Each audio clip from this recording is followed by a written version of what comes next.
osobola gimusa kyamagero kuba engalo ezamukama yakuspealinga mu covid engalo ezamukama zeyakuspealinga mu pandemiki gambe wemale yesu ekirabo ekyobumu.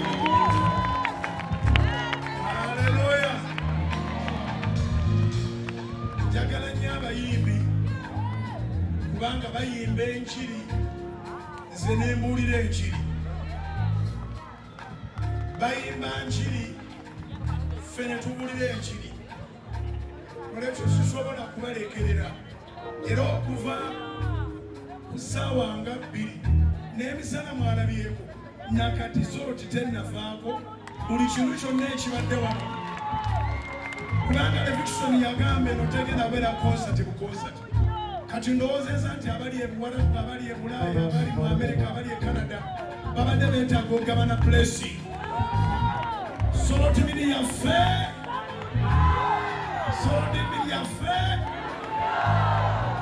yambe bazaabana abali mu control room n'abali wano kuru ya salt media ekola obuweereza mu ngeri eyo. Waliwo oluyimba lwenjagala ennyo omanyi nze simanyi sirina ki ba professional munzule buzuzi gyendi tuyimbire bamwe tumala okuyimba mbasabire esaala. Awali Yesu yona bizika awali Yesu yona bizika yimusa emikono kyogere kubanga ali wano. Awali Yesu yona bizika awali Yesu yona bizika kyogere osingene bawobanga okikiriza. Awali Yesu yona bizika tewali kirema. Awali Yesu yona bizika yimusa emikono kimbe nga kiva ku mutima. Awali Yesu yona bizika awali Yesu yona bizika kyogere emirundi esatu mu maanyi. Awali Yesu yona bizika awali Yesu yona bizika ogwokubiri mu maanyi. Awali Yesu yona bizika awali Yesu yona bizika ogwokusatu mu maanyi amangi. Awali Yesu yona bizika awali Yesu yona bizika. Yokaana essula ey'ekumi Yesu bwe yatuuka Maliza n'amugamba singa wali wano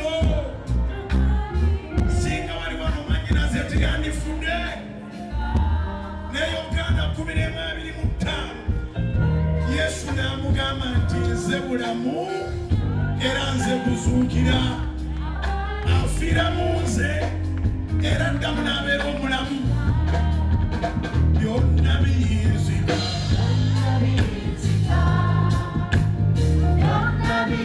Yimusa emikono banga okikiriza. Kyogera mu maanyi agasinga gaawo. Yes.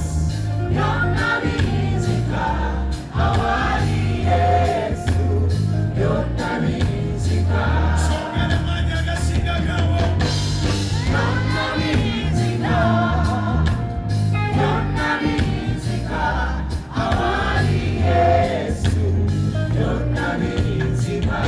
Eyo paati tugimbe emirundi esatu.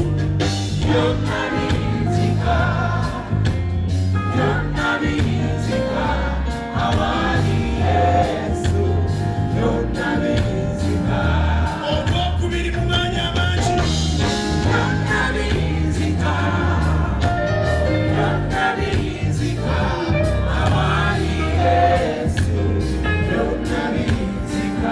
Ogusemayo n'abali mu fyabyo bimusabikono. Byonna bizika awali Yesu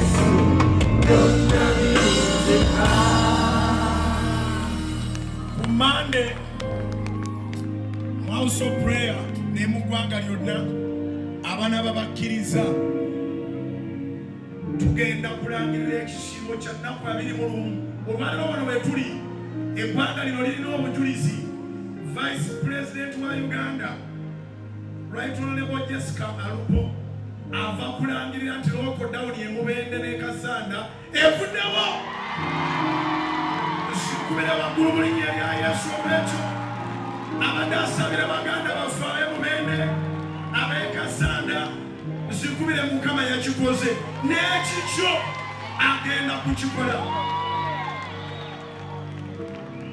Now listen, twafuna entiisa nga buli lwe tuwulira ekigambo 21 days ogamba Katonda wange 21 days nga zivugira mu mutima.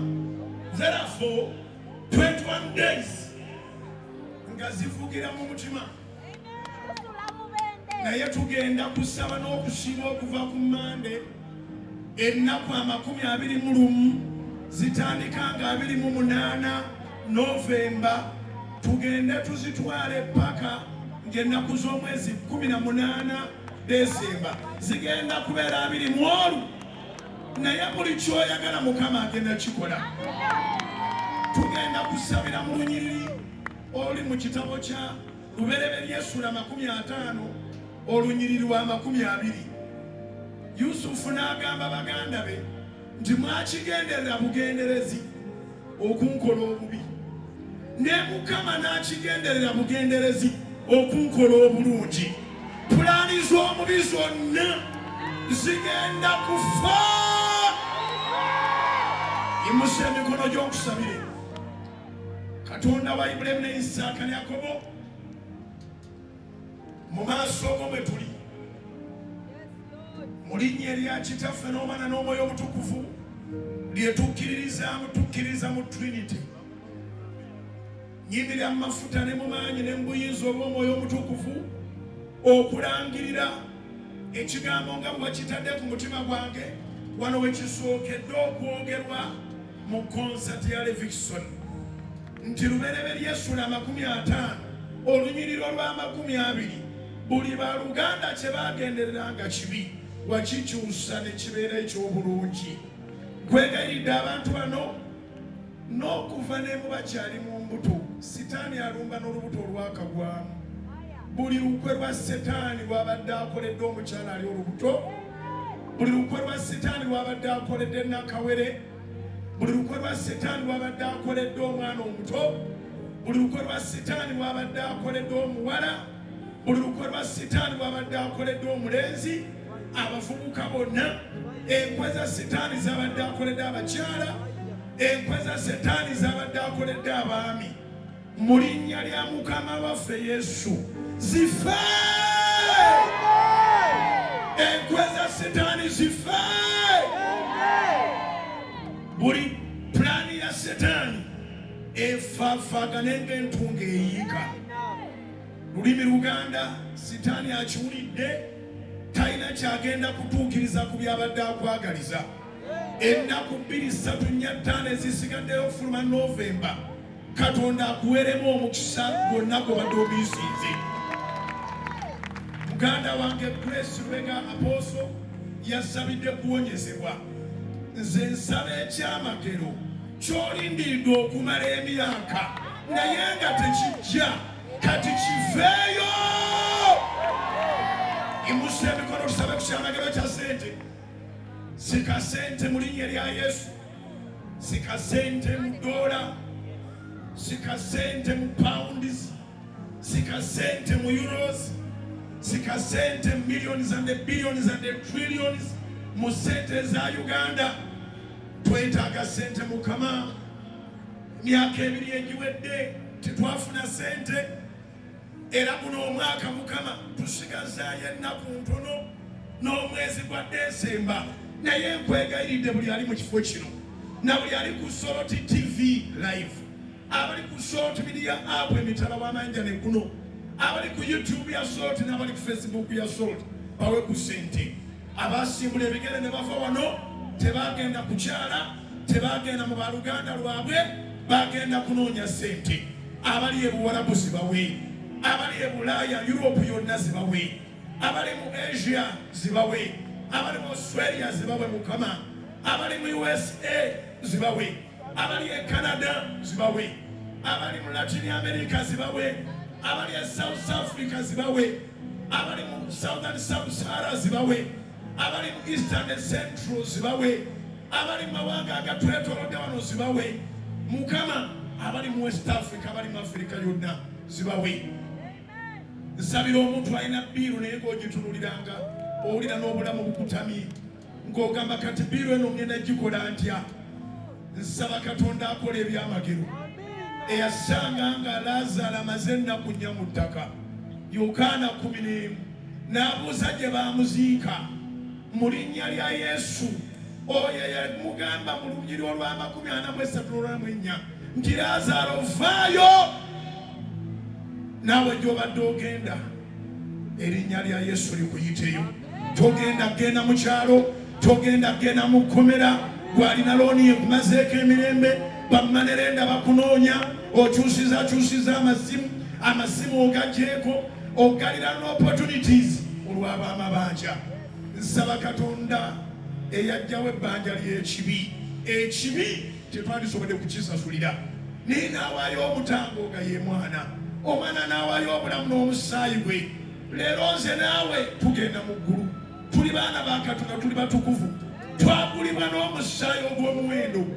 Nsaba mu bugagga obuli mu kitiibwa ekiri mu Kristo Yesu ne mu buyinza obw'amaanyi ge, ajjewo ebbanja erya rent, ajjewo ebbanja erya looni ya banka, erya mortgage, ajjewo ebbanja erya manerenda, ajjewo ebbanja eribadde ligazizaawo edduuka, bakugaliddewo ekifo w'okolera ng'ate Yesu ebadde etuuse. Onyonyodde naye landiroodi agaanye okuwulira.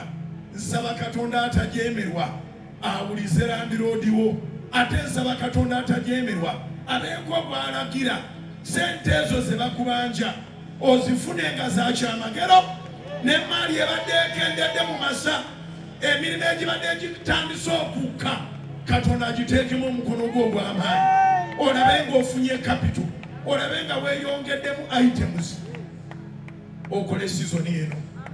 Nkusabira entandikwa eneekuyisawo mu 2023 mu linnya lya Mukama waffe Yesu.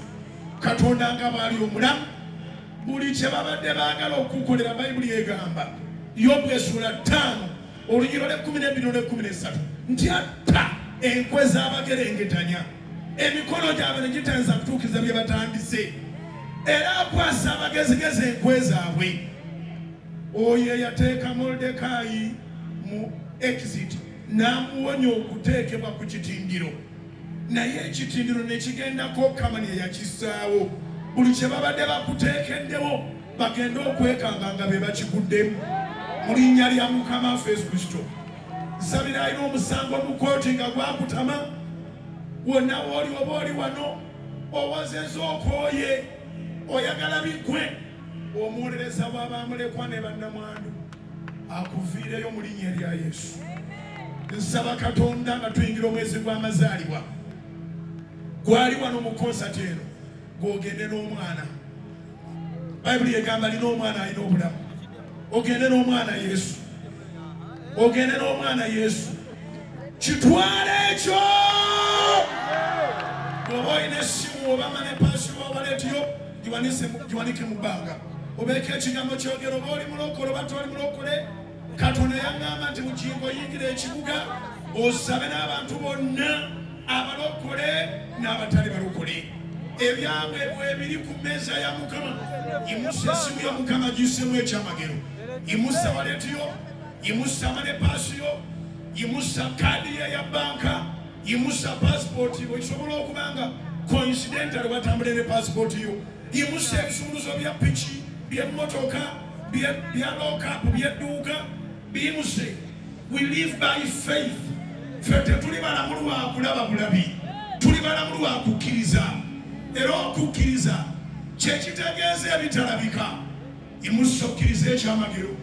Nsaba Katonda ow'ebyewuunyo, abali wano n'abali ku bugazi bw'ensi eno, abayimusiza ebintu olw'okukkiriza, Yesu bwe waliwo enjala ey'amaanyi naye nga tuwali mmere, abayigirizwa ne bamugaa nti abantu bagobe bagende.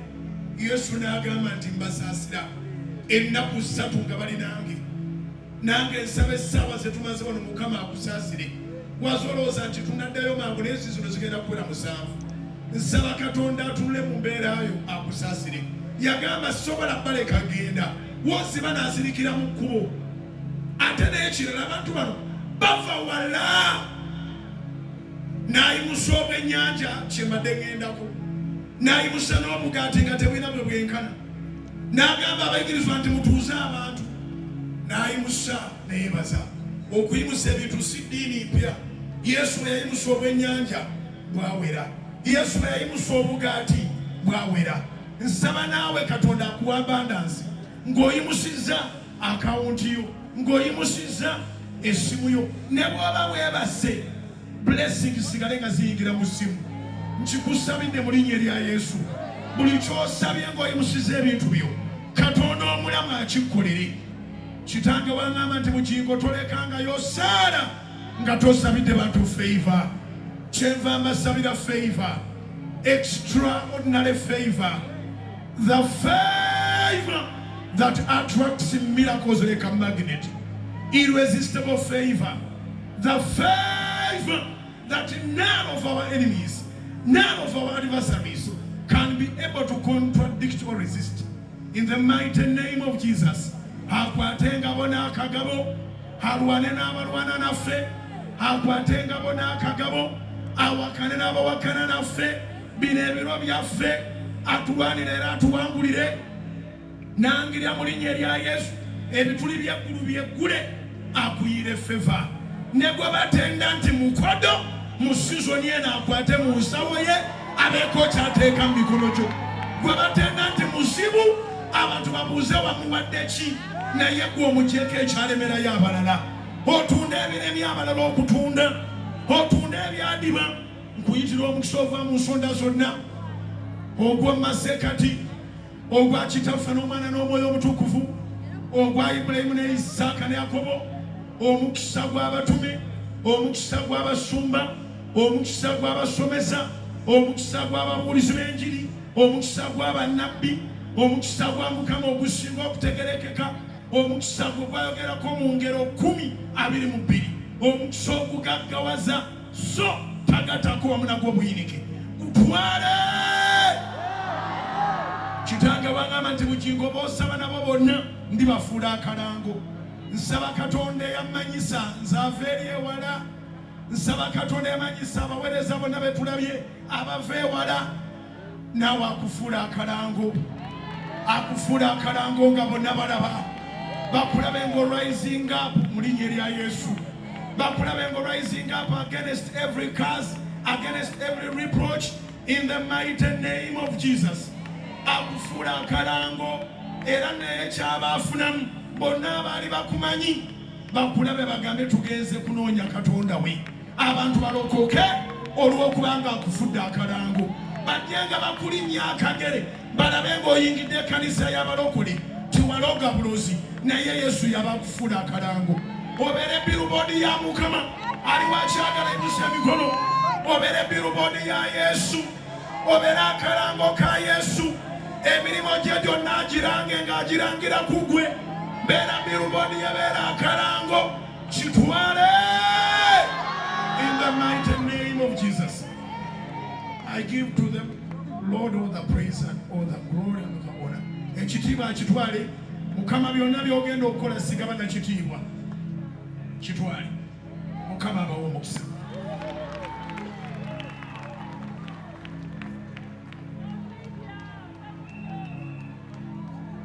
Hallelujah.